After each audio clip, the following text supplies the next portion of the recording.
when the first government announced that it was going to build a integrated transport system in Leeds, Gareth, how old were you? I was 2 years old. Now, how old is your...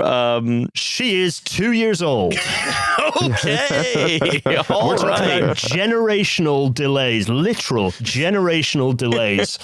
Quite something. Pretty good.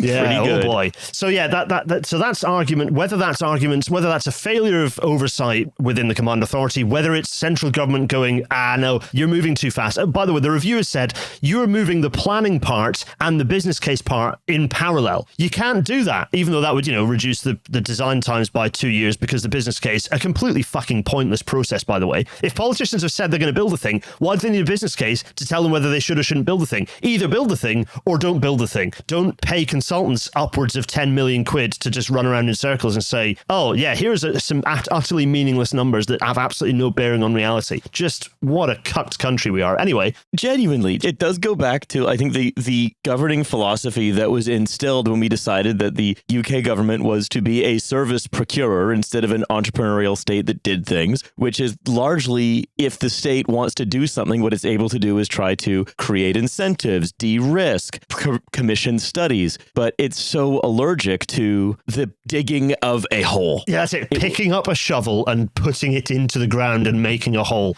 As soon as that happens, people get extremely scared. You wonder why we never build anything, or why it costs sort of so many more millions or hundreds of millions or billions of pounds per sort of unit length of track to create railroads or transport systems or buildings or anything here. And it's not because of some, triumph of NIMBYism necessarily. It's not because of some great moral failing, or it's not because you don't have ambition. It's because the state was reconfigured to be something where all the incentives are to produce paper. Yeah, it's fundamental and deep economic problems with the UK of everything is fragmented into pieces, more so than in Europe. Well, acknowledged, I've talked about this over and over again in a million places, but like acknowledged problem with the UK construction industry is that it is absolutely fragmented to hell. So you've like deep, like tens of layers of outsourced, of subcontracted subcontractors, and all of that just adds extra delays, extra complexity, cost, legal fees, and so on, making it almost impossible to actually physically deliver anything. It might look like it creates economic activity, which incidentally it also doesn't, but it's completely incapable of actually delivering anything physical or a public service for that matter. Yeah, this is where we are essentially with like the stuff the government was supposed to do. And if you take that as your lens, it's actually kind of consistent. The things they were able to do are administrative changes to the way in which we rent something, but they're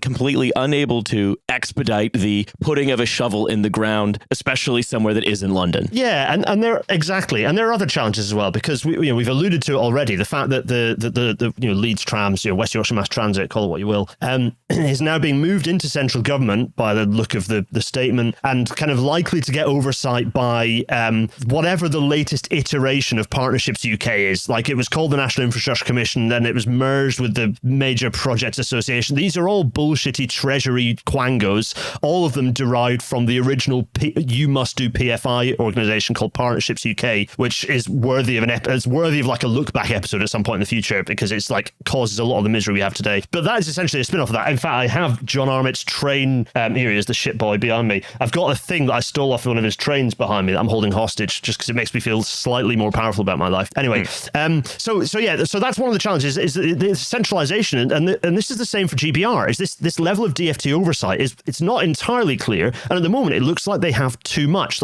central control over the railway organisation, not least in reducing the level of autonomy when it comes to funding. That remains entirely unclear. So at the moment we have 5-year funding cycles for enhancements and renewals, but even those move backwards and forwards, but absolutely no forward plan for capital investment. And as we've seen, all capital investment seems to just be absolutely on the line for getting cancelled at the drop of a hat anyway. And I think one of the things that really worries me is my last bit on the railways bill is it's extremely inwards focused still. So like the top objective of the GBR sort of bill, of what GBR must do, the top objective is to maintain railway infrastructure and move trains around. It's like, well, no, that's not what GBR is about. GBR is about moving people and things around in trains on track, but its key objective is not to move trains around. Its key objective is to move people and goods around. And this kind of comes back, we don't have to look far to see a slightly better approach on this stuff, which is Wales, actually, because Wales has a reasonably good integrated transport policy structure at the moment. They are thinking about trains as part of the wider whole of like buses and cycles and trams and all and what have you. They are thinking about. Well, that's the thing. If you cancel the trams, you don't have to do that. Well, yeah, exactly, Nova. Yeah, very good point. And the lack of that on a UK basis, and again, that ties back to the devolved authority bit, because generally things like trams and decent quality buses are the matter of the devolved authority. So again, that lack of integration with devolved authorities, plus the lack of consideration of integration with buses and stuff, is, I would say, red flags. That's the main one. But there is one fundamental crucial issue, and this comes back to the problem that we were saying that needs to be solved, is that none of this is all, whether it's good or bad, it's kind of immaterial. It's kind of something that will give stability to the industry, which is good, but none of it talks about the levels of investment needed to deliver the scale of change that our transport systems need. And I know that I'm like a stuck record when I make this point, but without that commitment, all of this is kind of, nice, but doesn't get us where we need to be or even close. All right, look, the thing is, like every time, Gareth, we come and talk to you about the UK sort of transport system, it feels like what we're looking at is a slow collapsing of a Jenga tower. And then around that Jenga tower are a group of politicians who are trying to commission studies as to where to put the block to shore it up.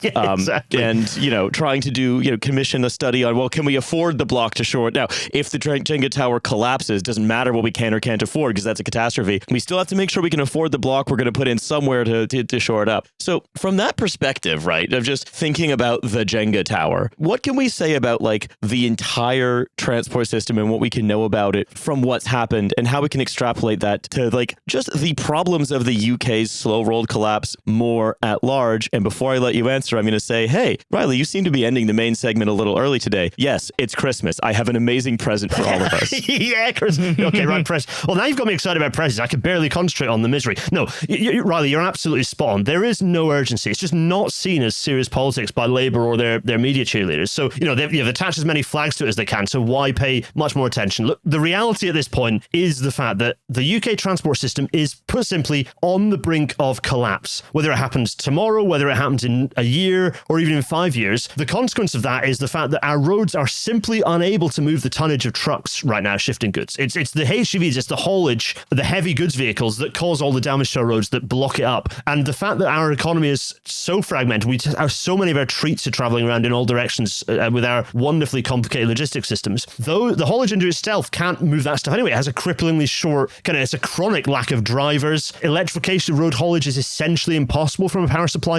perspective, ignoring batteries or whatever. Actually, you require a city to put enough electricity into into a service station to put the juice into the HGVs. This is already impacting on supply chains. It's not a future issue. It's already impacting on supply chains and what's on shelves in supermarkets. It's having that impact now. And you combine that with some of the stuff that you've talked about elsewhere about other impacts that climate change is having on supply chains, and people are going to there is going to be a tipping point where all of a sudden people get really angry really quickly because they can no longer buy their basic goods off the shelves of their local big Tesco. This is going to be noticeable. And at that point, what will government have done about it? Well, we'll have a decade of or more of extremely wasted time when we had opportunities to do things, and now we don't. Not big Tesco. No, not big Tesco. Hey, look, very briefly, because I want to, before we have our presents, I just very briefly want to say, look, we have, there's some happy opportunities. Last episode I did, Zach hadn't won the leadership of the Green Party. And I want to dwell, as a listener, remember, Trash Future is the podcast that if you're a listener, you will be a guest at some point. And I'm one of those people. It's true. Like George Osborne. We are working our way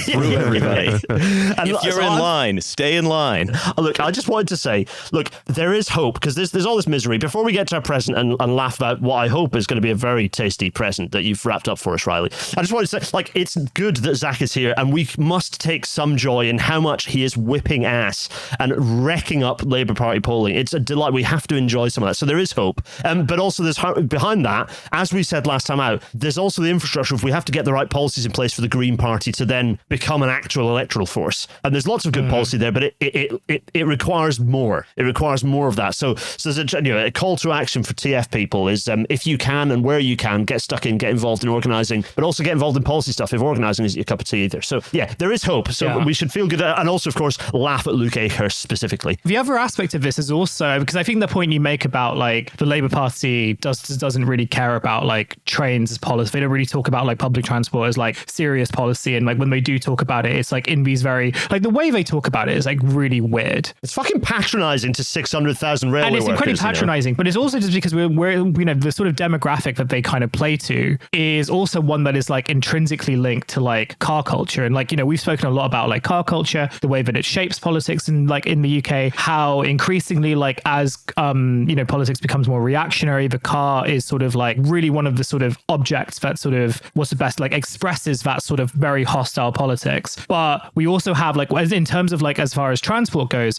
the driver has sort of always kind of been prioritized, at least like in terms of lip service.